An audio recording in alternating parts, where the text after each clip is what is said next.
دیکھیے جہاد کی جو آخری منزل ہے قتال، اس کے ضمن میں ایک اور بات آپ نے فرمائی، وقال رسول اللہ صلی اللہ علیہ وسلم، اور فرمایا اللہ کے رسول نے صلی اللہ علیہ وسلم، والذی نفس محمد بیدہ، اس ذات کی قسم جس کے ہاتھ میں محمد کی جان ہے۔ اللہ کی قسم کھانے کی بجائے یہ الفاظ استعمال کیے، اللہ کے قبضہ قدرت میں میری جان ہے، جب چاہے کھینچ لے۔ والذی نفس محمد بیدہ،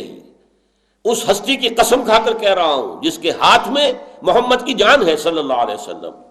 ما شہب وجہ ولا برت قدم فی عمل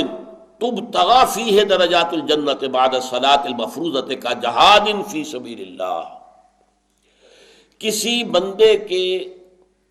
چہرے کے اوپر تکان کے آثار نہیں آئے، نہ کسی کے پاؤں غبار آلود ہوئے کسی عمل میں جس سے کہ وہ اللہ تعالیٰ کے درجات چاہتا ہو جنت کے اندر، نماز فرض کے بعد جہاد فی سبیل اللہ سے زیادہ۔ یعنی ہمارے دین میں چونکہ صلاۃ و عماد الدین، صلاۃ تو جو ہے وہ ستون ہے دین کا، اس کے بعد تمام اعمال کے مقابلے میں اللہ تعالیٰ کے جہاد کے راستے میں چلتے ہوئے اگر تکان کی وجہ سے چہرے کے اوپر آثار آ جائیں، یا اگر چلتے چلتے چلتے چلتے پاؤں غبار آلود ہو جائیں، تو اس عمل میں جتنا وزن ہے اتنا کسی اور عمل میں وزن نہیں ہے۔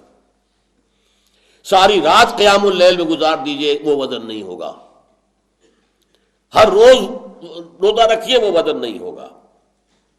والذی نفس محمد بیدہ، یہ ریشیو پروپورشن ہمارے یہاں رہا ہی نہیں۔ ہم تو واقف ہی رہ گئے نماز روزہ حج زکوٰۃ سے، اللہ اللہ خیر صلی اللہ، بہت تیر مارا عمرہ کر لیا،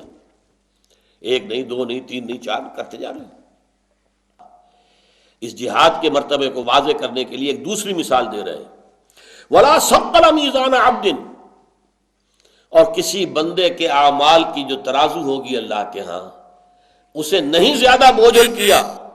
جتنا کہ کدابۃ تنفق لہ فی سبیل اللہ اور یحمل علیہا فی سبیل اللہ، جتنا کہ وہ جانور، وہ گھوڑا یا وہ اونٹ جو اللہ کی راہ میں کام آ گیا،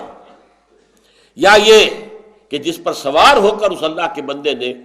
جہاد کیا، قتال کیا اللہ کی راہ میں، اس سے جو اس کے نیکی کا پلڑا جتنا بھاری ہوگا کسی اور شے سے بھاری نہیں ہوگا۔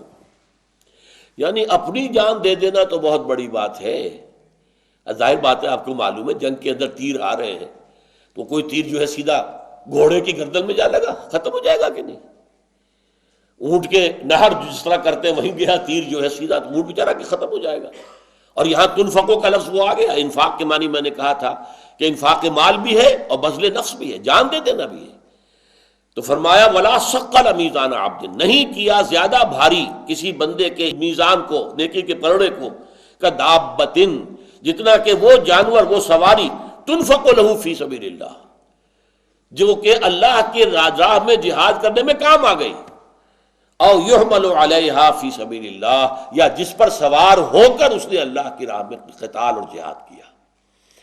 یہ ہے ریشیو پروپورشن ہمارے دین کے اعمال کا۔ بدقسمتی سے یہ تصور ہمارا ہوتے ہوتے ہوتے ہوتے خالص مذہبی سا ایک معاملہ، بس کچھ عقائد ہیں اور کچھ جو ہیں وہ مراسم عبودیت ہیں، کچھ کھانے پینے شادی بیاہ کے قوانین ہیں، اللہ اللہ خیر صلی اللہ۔ اس کے علاوہ ہمارے سامنے دین کی وہ چوٹی، دین کا وہ عمل جس کے لیے کہ اس حدیث کے اندر واضح کیا گیا ہے، وہ پیش نظر ہی نہیں ہے۔ اقول قولی ھذا واستغفر اللہ لی ولکم ولسائر المسلمین والمسلمات۔